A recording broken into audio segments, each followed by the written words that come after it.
5 stars are maybe the most interesting rarity in Arknights, and they pose a unique challenge when it comes to balancing them. Like, how do you design them in a way that lets them feel good enough to separate themselves from 4 stars, while still making them worse than 6 stars? This is an open question, and one that does not yet have a single answer, and this can give them a pretty bad rap. A lot of people will tell new players to avoid investing them, and I'd guess that most people have fewer of them built than either 6 stars or 4 stars. And honestly, sometimes that's fair. There are a lot of good 5 stars, and not just the old ones like Lisgarm and Talopsis that everyone's heard about by now, but there are also a number of lackluster 5 stars, and there are plenty where you just don't need them if you have the 6 star that directly power creeps them. But in a game where you can't guarantee that everyone will have every 6 star, they're also incredibly important. While no 5 star will be a solo carry in the way that meta 6 stars will be, they can be a way to let players experience mechanics and archetypes even if they don't have every 6 star. And on top of that, a lot of them are just fun and interesting, and completely ignoring them can leave you and your roster with fewer options for the challenges the game throws at you. And there are 5 stars out there that manage to walk the line, where even though they're less powerful than a possible 6 star, they still feel good and impactful to use.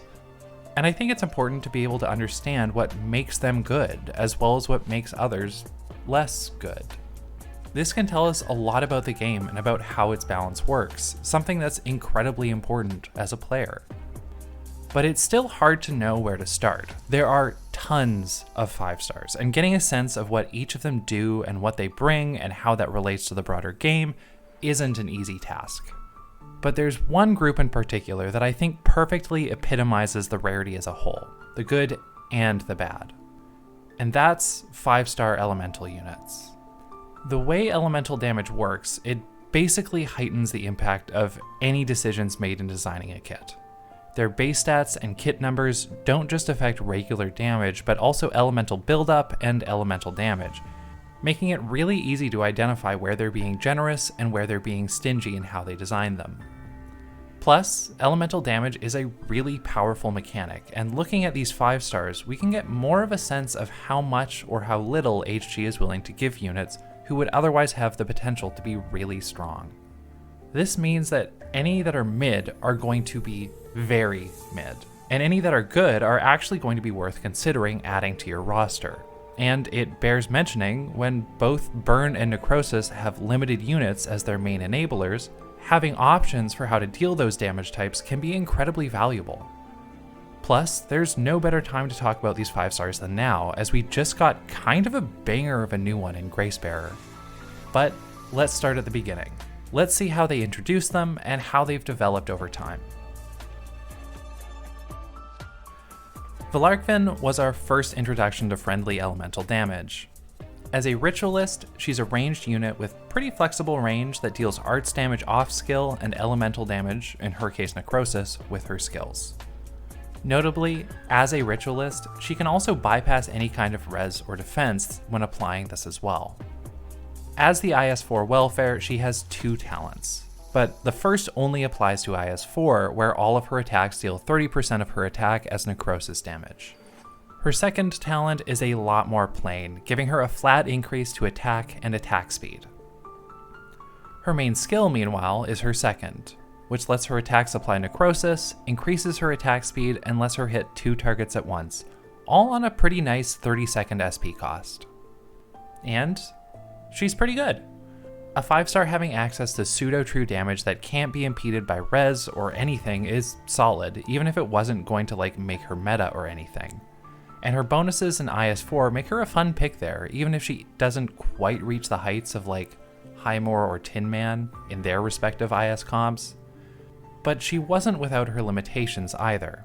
For one, while she had unique and novel damage, it was still just damage, and this was made even more evident by the fact that the 6-star Necrosis Ritualist Virtuosa released less than 4 months after her, a brutal turnaround that didn't really leave her unique novelty with all that much time to shine, especially over here on the global server, where we all knew exactly how short of a wait there would be before she got power crept directly. And when she did get power crept, she didn't have really anything else to fall back on.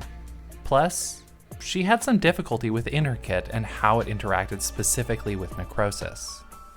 Necrosis is great, and even though it was the first elemental status introduced, it still stands out in that it has the most damage per trigger, dealing 12,000 damage over its duration, much higher than Burn's 7,000 and double Nervous Impairment's 6,000. This is definitely an asset for a unit like Valarqvin, whose whole deal is applying the status. However, it also has the longest duration of any of them at 15 seconds. Now, there's one thing I left out about Valarqvin's S2. It lasts 20 seconds. This means that even though it only takes her about 5 seconds to apply a Necrosis status to an elite, or about 10 seconds for a boss, even when fully maxed with her mod, she'll never have enough time after that to apply the status a second time to either of her targets. This is an understandable limitation, and not necessarily a unit destroying one, but it doesn't pair particularly well with the fact that she has no way of changing targets after applying that status. Once she applied Necrosis, she'll just keep attacking those enemies anyway, even if there are others behind them just sitting there waiting for her Necrosis damage. Or at least, that's how it used to be. About a year after Virtuosa power creeping her into the ground, HG released the Ritualist mods. And as if in apology to Valarqvin, they actually went really hard with what they gave her. For one, the mod just has a great base effect, letting her deal 18% more elemental build-up to elites and bosses. While this isn't quite enough to let her apply it twice to either group in one S2, it's a nice boost to her speed and effectiveness at her core functionality. But where things really take off is with her talent upgrades. She gets a modest increase to her attack boost, which again works similarly with the base effect in speeding things up, but she also has an entirely new effect added. Now her attacks will slow any target under the Necrosis effect. While on the surface this is pretty straightforward, it makes it into one of the best 5-star mods in the game, as it is tailor-made to address her two biggest weaknesses. For starters, she's no longer just about damage. Now she has a form of crowd control. But what's really good about it is that it lets her adjust her targets on S2. While before she'd just keep attacking the same enemies, now those enemies will be slowed by her attacks, letting the other enemies who don't yet have Necrosis applied to them move to the front, allowing her to cycle her targeting over to them. While before she was great at applying the status to a couple priority targets, now she's much better equipped to deal with waves of enemies and is no longer constrained by the long Necrosis duration. All in all, I'd recommend building her. She's good, fun, and especially since she's a welfare and her 6-star counterpart is limited, she's a great option if you don't have Virtuosa. But that's just the first elemental 5-star. Surely, if they start this good, things can only get better, right? Like Valarqvin, Diamante was our introduction to a wholly new archetype, and while Valarqvin had only 3 months to shine, he didn't even manage that. Primal casters are a pretty widely criticized archetype. If you've interacted with the AK community at all, especially around Blaze Altar releasing, you've probably picked up on that much.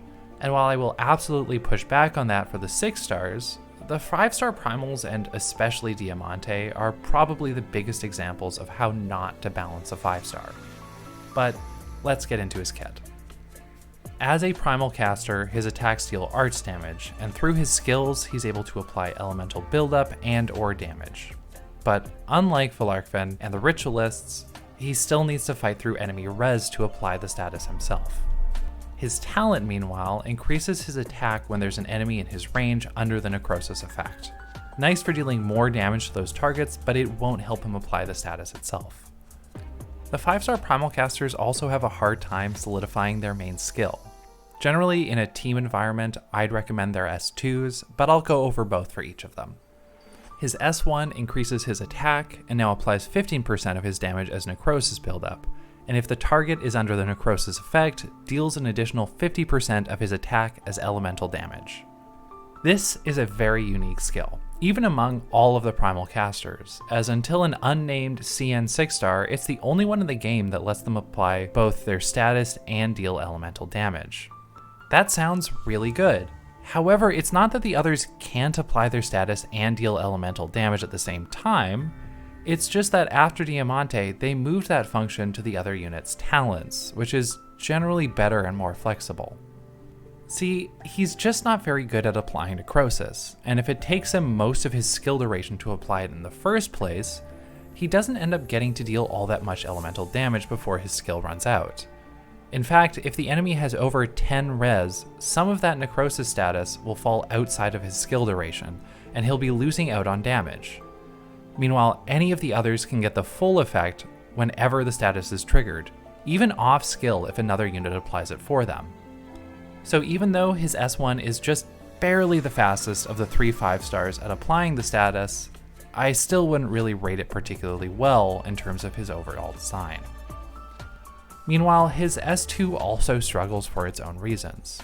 His S2 nearly doubles his attack speed, lets him hit 2 targets, and when an enemy is under the effect of necrosis, deals an additional 75% of his attack as elemental damage. So the obvious pairing for this is Valarqvin, who will also hit 2 targets with her S2, and since Diamante's S2 lasts 35 seconds, which is 15 seconds longer than hers, he'll still be able to do his extra elemental damage to any enemies who get affected by necrosis right at the end of her skill, since again, necrosis status lasts for 15 seconds. However, this still has a couple problems. For one, having his ideal partner being a 5-star might make his synergy more accessible, but being an off-meta pairing for an off-meta unit doesn't exactly give him a huge footprint in the game, even if that other unit is still pretty good.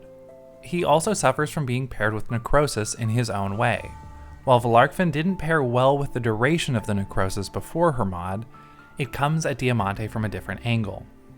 It just deals a lot of damage on its own, the most of any elemental status. In fact, it deals enough that a lot of the time, it won't really need his extra damage to take out a target. And when it does, he's not exactly adding so much that he's going to be your go-to choice. His mod doesn't exactly fix this either. While both the trait change and the talent change increase the elemental damage he'll be doing, it's still not enough to make him into any kind of competitive option. Even among 5-stars, there'd probably be a non-elemental damage option that would be more effective. The only possible broader utility that he has is the secondary effect from necrosis, which reduces enemy attack by 50%, though that debuff itself weakens over the status's duration. And yeah, that could be something, but the problem is that Diamante and the other 5-star primal casters are so bad at applying their respective statuses that practically speaking, you're never actually going to benefit from it.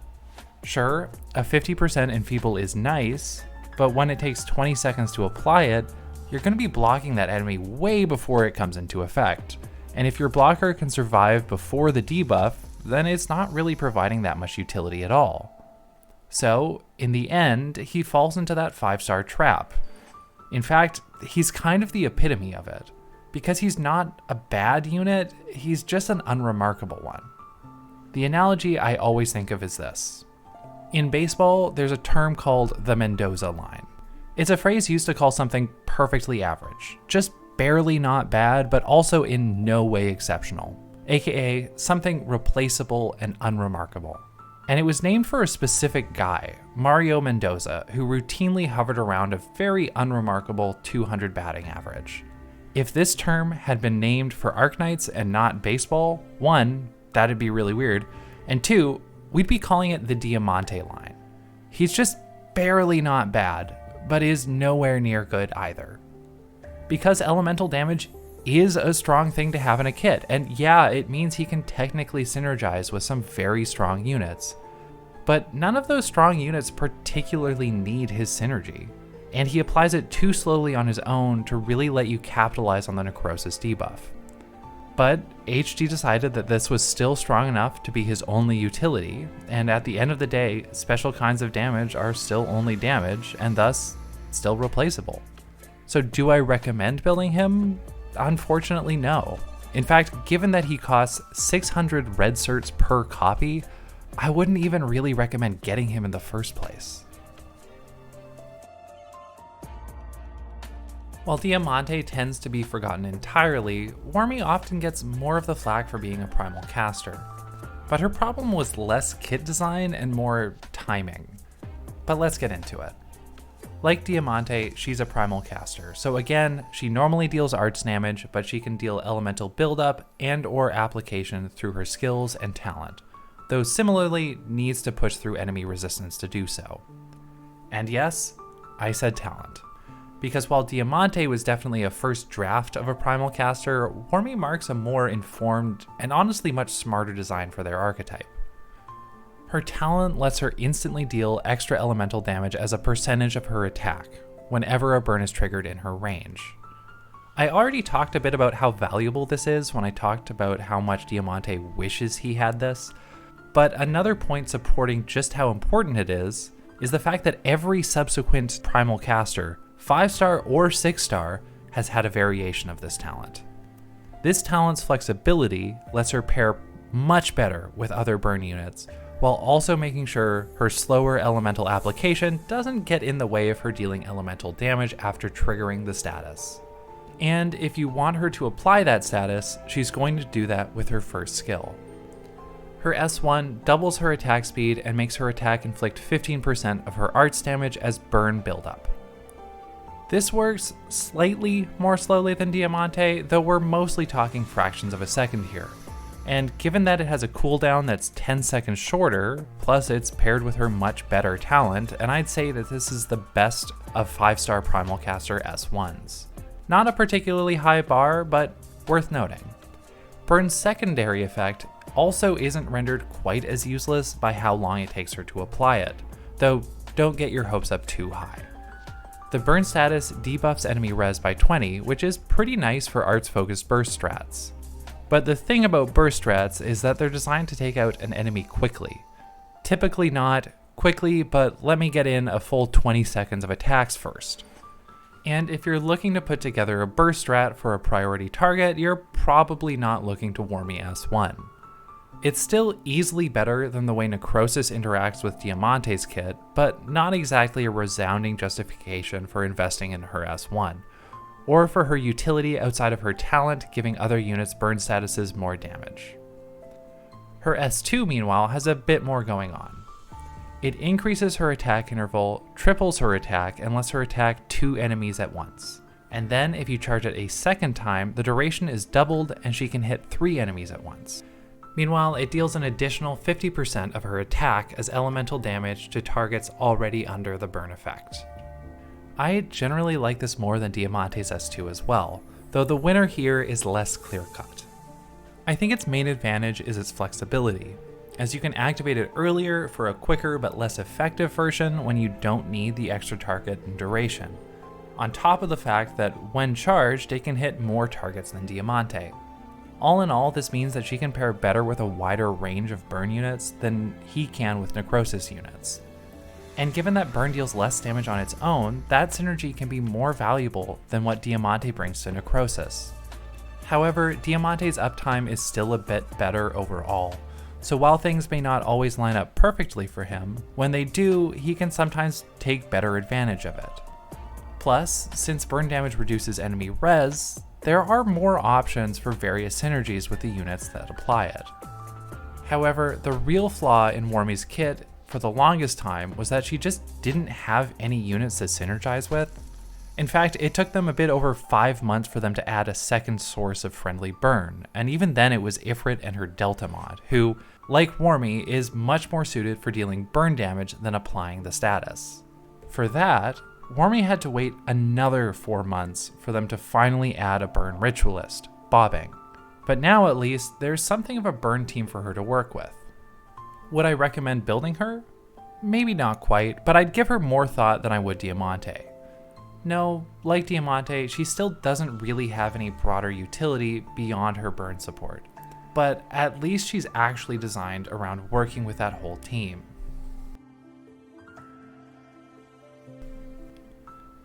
There are a lot of weird balancing decisions when it comes to 5 stars, but Bobbing's kit has maybe the weirdest balancing of all of them.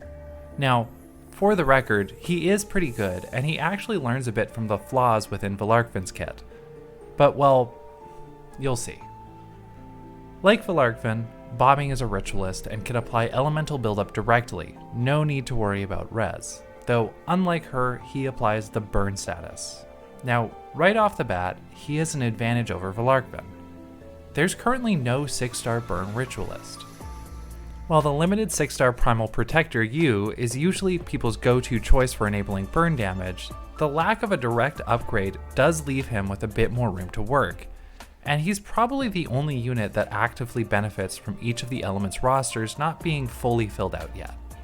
His talent makes it so that his first attack against a target gives them a burn build-up damage over time effect, and while without significant buffing, this isn't enough to trigger a burn on anyone on its own, it does do a good job of setting up his skills to do so as quickly as possible. His mod is less revolutionary for his kit than Valarqvin's, but it's still quite good and absolutely something you're going to want to build for him. Like her, the trait change increases the elemental buildup he deals to elites and bosses, while the talent change increases the buildup that his talent applies. It's still not enough to let him apply any statuses with just his talent, but it provides a very significant improvement, especially against the larger elemental HP bars that bosses have. Remember this, we'll come back to it. His main skill is his second, which makes him stop attacking in favor of leaving a 3x1 burning field on the ground, which inflicts arts damage and builds up burn every second while enemies are on it. Now, the placement of that field can be a bit wonky and can take some getting used to, but he'll always go for placing it perpendicular to the direction he's facing. So if he's facing this way, it'll go in that direction, and if he's facing this way, it'll go like that. This is a pretty nice skill, and like I said, it learns from Valarqvin in two pretty big ways. For one, it's just a true AoE field, meaning that he doesn't need to worry about changing targets or anything while it's running. And secondly, it's also much shorter, so he wastes a lot less time just sitting there when enemies already have burn applied and can't take any more of it. And that's his kit. I know, it seems pretty normal. I introduced him as one of the weirdest 5-stars, and this is it? Well, I haven't talked about any of his numbers yet. So, like I said at the top, all elemental units like all the investment you can give them. Things like masteries, levels, mods, and even potentials can boost not only their normal damage, but also their elemental damage and application. But generally, you can kind of stop at mod level and give them their masteries and their mod and call it a day. Not so for bobbing. You need him to be max mod, M3, and either P5 level 50 or P1 level 76 if you want him to be able to inflict burn on bosses. All of that is mandatory. Any lower and it'll take a second S2 activation. Very few units have this level of breakpoints within their kits, let alone already kind of niche 5-stars. And while they actually give him an extra tick of elemental damage on his talent that just barely means that his P5 isn't strictly mandatory, not everyone is going to want to fully max him out in order to just barely let him apply burn to bosses. Without that, he can still apply it no problem to elites and trash mobs, which is still valuable. Most stages in the game don't actually have bosses, so he's still pretty useful without that. But it is genuinely baffling how tightly they balance that. They saw that Valarqvin's S2 lasted longer than it need to, and then made it so that Bobbing's doesn't last as long as it needs to, unless you have the potentials and or extra levels.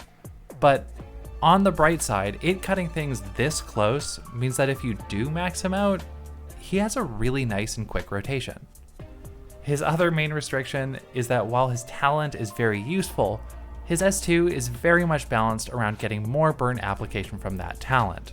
Because of this, he will struggle to apply burn a second time to bosses, needing 2 activations to do so for subsequent triggers. Fortunately, he'll still be able to apply a second trigger to elites and stuff within just his second skill activation, no problem, but those are also the enemies who are less likely to survive long enough to require it. Anyway, like I said, he's still very useful, and I'd recommend building him if you want to mess around with burn damage. He's good on his own, particularly since burn plays really nicely with a lot of arts-based units. And he's great at enabling Warmy, Blaze Altar, and Ifrit if you have them. He's probably a bit less of a requirement if you're specifically looking to play around you or Viviana, as neither of them really struggle to apply the burn status themselves. but he can still give you options or help elsewhere on the map. So if you have him at P5 or are willing to invest in getting him to pretty much max level, he's right up there with Valarqvin, maybe even a little bit ahead. If not, I'd say he's a bit below her, but still worth a shot. Philae is a really interesting unit too, though in less baffling of a way than bobbing. She's one of 2 primal protectors in the game, and the only 5-star in her subclass. Plus, like with bobbing, the 6-star of her subclass isn't actually her element, meaning she has no direct competition there. Primal protectors can also apply their elemental buildup directly without needing to fight through enemy res or defense, much like ritualists. And while they don't quite have the flexibility that ritualists do with their ranges, they do have aspects of their kit designed to help defend against elemental damage, something that separates them from all the other subclasses we'll talk about here. For Philae, that starts with her talent, which reduces elemental injury she receives and lets her recover 2 SP when specifically receiving necrosis buildup. The SP recovery being specifically for necrosis is a little disappointing, as it'd be nice to be able to play around with other types of elemental damage to feed her tons of SP. But ultimately, it makes sense. For one, she's a 5-star, so there are always going to be some limitations in her kit, but also necrosis damage specifically drains your unit's SP, so this can let her counter that and activate her skill before the drain kicks in.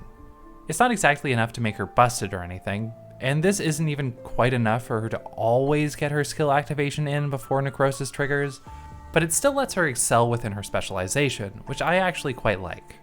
She doesn't have her mod yet, but I think this talent will benefit greatly when she gets it.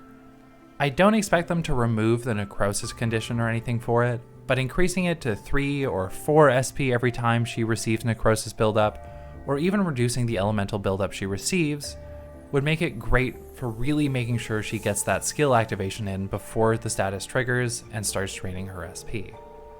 Her S2, her main skill, leans further into that kind of specialization, though is a bit more flexible than her talent.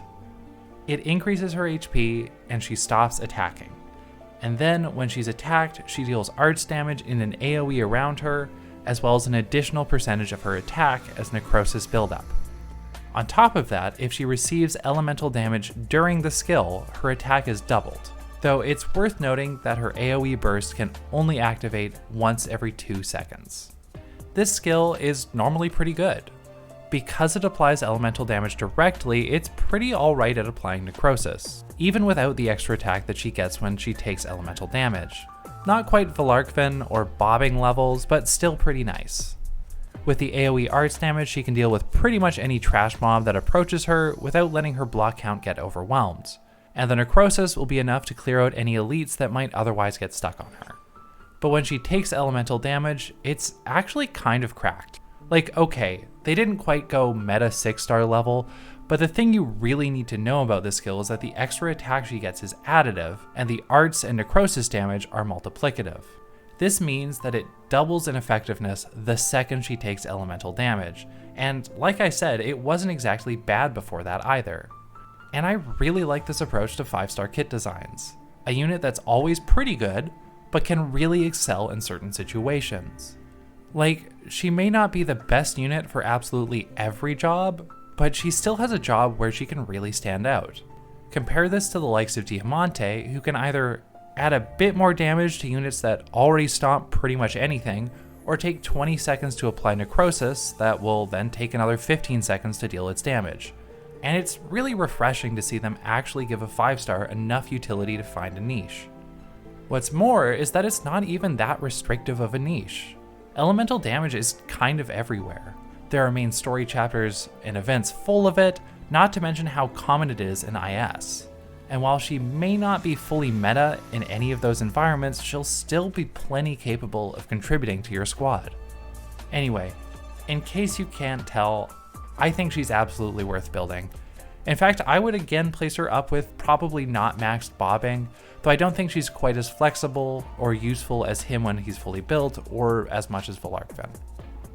The only thing that I'd really caution you about is that, like Diamante, she's another red cert op, meaning that while you don't have to pull for her, the sanity cost to get and build her will be higher than most other units out there.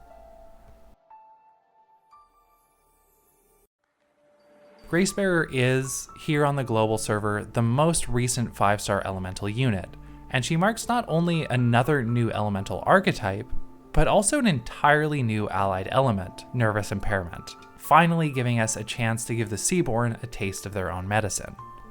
This new archetype is an interesting one. Primal guards, or I guess guard singular since she's still the only one, have 2 block, very good base attack for a guard, with Gracebearer beating out a number of 6-stars just on that alone. But kind of defensive stats, those being mostly in line with what you'd see on a Lord Guard, but without the extended range to help them take out enemies before they can attack. Like primal casters, they can inflict elemental damage and build up with their skills, and also like primal casters, they have to contend with enemy defenses to do so.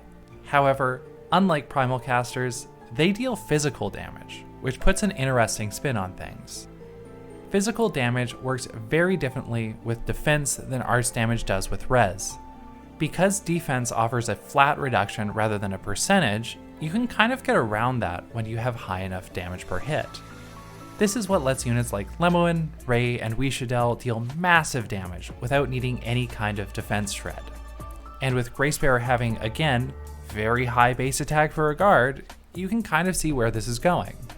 Her talent just pushes her further that way too, giving her a nice additive attack boost, which gets increased once she's defeated an enemy under the nervous impairment status. This talent gives her over 1,000 attack total, even before triggering that second condition. So, how does this stack up? Well, like with the 5-star primal casters, her elemental application and elemental damage are split across 2 separate skills, and her first skill is the one built for applying it. She deals 150% of her attack as physical damage, hits twice, and applies nervous impairment as 10% of her damage dealt. Plus, this is attack scale, meaning it multiplies the extra attack from her talent. Now, this is kind of hard to directly compare to the primal casters because, again, defense and res are 2 very different stats. While the primal casters are middling most of the time and fall off gradually, Gracebearer is actually pretty good right up until she hits the wall where her attack just can't overshoot defense anymore. And while yeah, I wish the 5-star primal casters had a bit more going on, I think it's a fair thing to give Gracebearer. While the primal casters have their range to give them flexibility to apply their status, albeit sometimes not the 20+ seconds of flexibility that they require, Gracebearer needs the enemy to be right up in front of her, and with her fairly low defense and lack of skill or talent-based survivability, it's pretty important that she's able to apply her status and deal her damage quickly, especially since her status kind of is her survivability.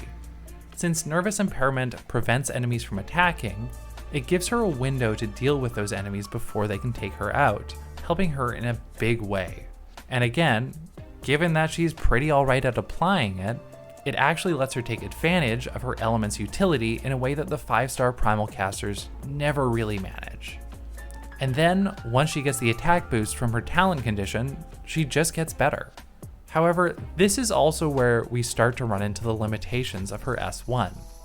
Because in addition to the physical damage, there's another key difference between Gracebearer and the 5-star primal casters. While all of their S1s deal 15% of their damage as elemental buildup, Gracebearer only deals 10% of hers as nervous impairment. This doesn't massively hamper the rate at which she builds up the status. Obviously, it'd be faster if it was 15% of her damage, but until she gets overwhelmed by defense, she can apply her status noticeably faster than the primal casters can with theirs, even with the lower percentage. No, the real difference is how much physical damage she has to do in order to apply that status. Because of the 10% limitation, she can only apply her status to enemies with over 10,000 HP. Any less than that, and they'll just die before she can trigger it. Now, this isn't entirely a bad thing. Like, basically what I'm saying is that her problem is that she deals too much damage and kills enemies too quickly. Which, like, the 5-star primal casters wish that was their problem. But looking at her first talent, it makes it a lot more difficult for her to trigger that extra attack condition by killing enemies under the status. Odds are the trash mobs she'll be facing won't trigger this, meaning that by the time she encounters an elite where having that extra attack would be nice, she won't have it yet. And well, if the elite then has too much HP, there's a chance she'll trigger the status, run through it, and then kill them before triggering it again, meaning that it still won't be the enemy killed during the nervous impairment status that she needs for her talent. Anyway, all that to say, it's finicky, and not as easy to trigger the extra attack on her talent as you might think, even though she's pretty good at applying it herself. Though again, this is far from the worst we've seen. Like, to go back and compare this to Diamante's first talent, she at least gets an attack boost even when she hasn't triggered the extra condition. And if and when she does trigger it, it doesn't just run out when the elemental status does. So it's not like kit breaking or anything, and I'd say don't let this put you off of building her entirely. She still has over 1000 attack just sitting there existing, no skill or extra talent condition active or anything. She still feels good to use, and her S1 is still quite solid. However, it's frustrating that even as HG designs better 5 stars, their kits still don't always feel perfectly cohesive. If she had 15% of her damage as elemental buildup like the primal casters, or even if her talent condition was just like applying the status and not killing an enemy during it, it's not like she'd overshadow any 6 stars or anything. But that's apparently still a bridge too far. Though, who knows? She still has a mod coming, and that could smooth this over somehow. But anyway, she still has another skill, and there's a reason my Gracebearer is M6. Like with the other 5-star primal casters, her S2 does not apply elemental buildup of any kind, instead focusing on dealing elemental damage to enemies already under her specific status. And again, this means that she requires outside help from another unit to fully take advantage of this. However, unlike the primal casters, her S2 is actually pretty good even without this. On a 15 SP charge, she does 250% of her attack as physical damage 3 times on up to 6 enemies in a circle around her. And if the target is under the nervous impairment status, she deals elemental damage instead. And she can hold 2 charges of this. Now again, we're talking about 5 stars here, so this isn't exactly Mudrock S2 2, but it does still have a lot to like about it. For one, again, it's an attack skill that multiplies her already quite high attack. In fact, this multiplier is even higher than her S1, and it hits 3 times instead of S1's 2. This means that it gets pretty high DPH, letting her deal with some pretty chunky enemies, and honestly, when she can overshoot defense this hard, you kind of forget that she's not specifically dealing elemental damage. Plus, with it hitting up to 6 enemies, it can be nice for clearing out the enemies around that chunky elite as well, or even in the next lanes over given her extended range with the skill. But it does also still have its limitations, the main one being the SP cost. 15 seconds is just kind of a lot for a single attack skill. I think if it were down to 10 to 12, it'd still be pretty reasonably balanced, but would ultimately let her put in a lot more work. Because while she can hit up to 6 enemies, 2 charges of this isn't quite enough to get her through any extended waves without support, and it's not even guaranteed that she'll have both charges when you need them. So I'd personally use this less as a general lane holding skill and more of a lower enemy numbers but bigger threats kind of thing, or in cases where she just has enough time between waves to recover both charges. But despite its restrictions, I'd still give it a shot. It's strong enough to feel worth it, and hey, we all love a spin to win skill. Plus, with the way its charges work, if you do pair her with a source of nervous impairment, you can get a lot of it in very quickly, which is especially nice given that nervous impairment does the least damage on its own of any of the elemental damage types we have access to so far. Though that's not the only option for synergies with her. She's also the kind of unit that's great when paired with a defender behind her, as that's pretty much always enough to give her time to clear everything out. I personally quite like using Saria here, for the combination of healing, helping out her survival, plus the SP support to speed up the charges. So, would I recommend her? Yeah, I'd say give her some thought. I quite like her, and I think she's definitely better than the 5-star primal casters, and maybe around Philae and not maxed bobbing. But I wouldn't quite give her as hard of a recommendation as Valarqvin or the boss ready bobbing. She's definitely a step in the right direction in terms of 5-star kit design, and I'm really glad she proves that even elemental 5-stars that don't apply their element directly like ritualists and primal defenders can still be effective. But she doesn't quite escape the limitations imposed on her rarity either.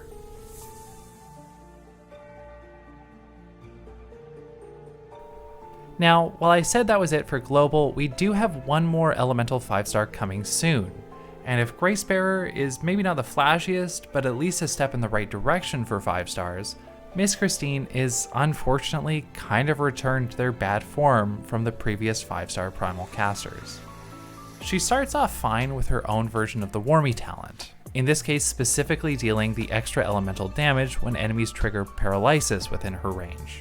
However, her S1 is really something else. On the surface, it's very similar to the others, increasing her attack and doing 15% of her arts damage as nervous impairment buildup, but now with the added flair of attacking 2 targets at once.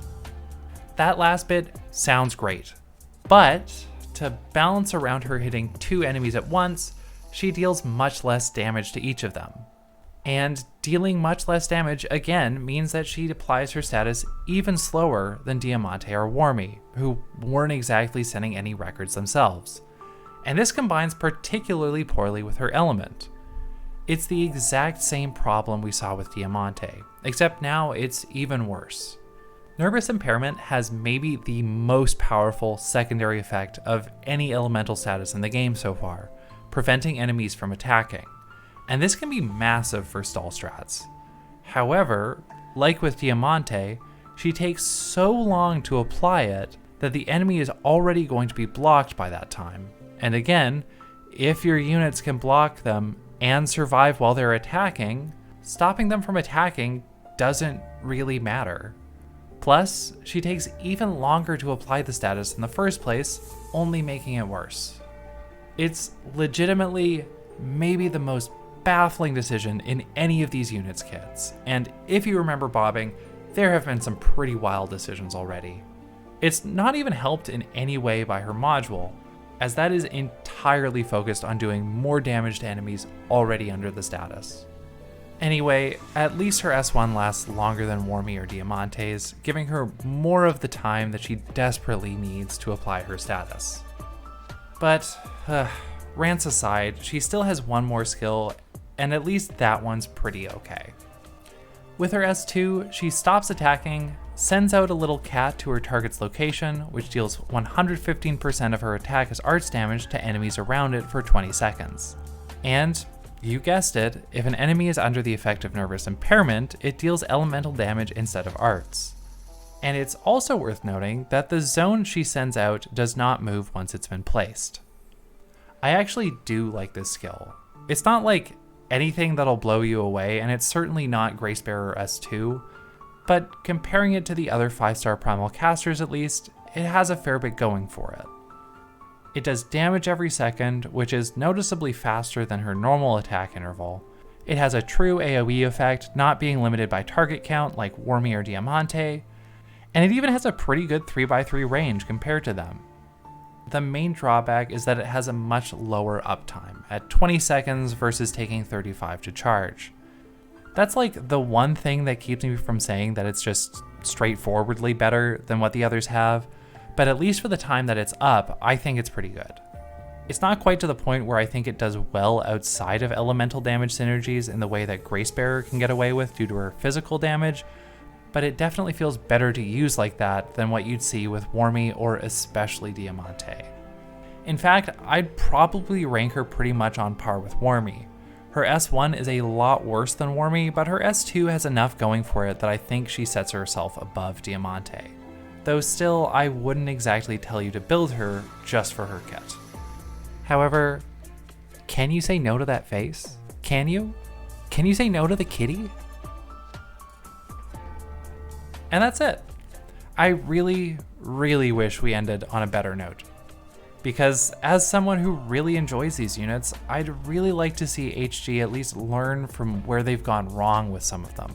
And especially after Gracebearer proving that yeah, they can design a 5-star that has to deal with enemy defenses, but is still effective, it's pretty disappointing to see them go back to designing a kit that struggles with it. But sometimes that's just how it goes for 5-stars. None of them are truly quite bad, and they all have pretty decent stats, but not all of them can escape the Diamante line. But despite this flop of an ending, I think this group proves why 5-stars are worth looking at. For one, none of them are truly terrible, so when they manage to find some kind of special utility, it can be really easy to slot them into your team and take advantage of it. And when there isn't a direct 6-star upgrade, or you don't have that 6-star upgrade, that can be really nice to have access to. But while I've been focusing on them as individual units, there's another aspect that's really important to mention. As a group, 5-stars are also incredibly important for the game, and that comes in two major ways. First of all, they make up a huge portion of the roster. Arknights gameplay is so good because it gives you so many options and it has so much room for creativity. We all have the same stages and all face the same problems that each poses, but each and every person who goes to a stage will have a slightly different solution to those problems. And that's really unique and really cool. But that requires a diverse and healthy roster, and if one rarity is completely ignored or just sucks, that can compromise something that's at the core of what makes the game so special. And secondly, 5-stars are how HG introduces new archetypes.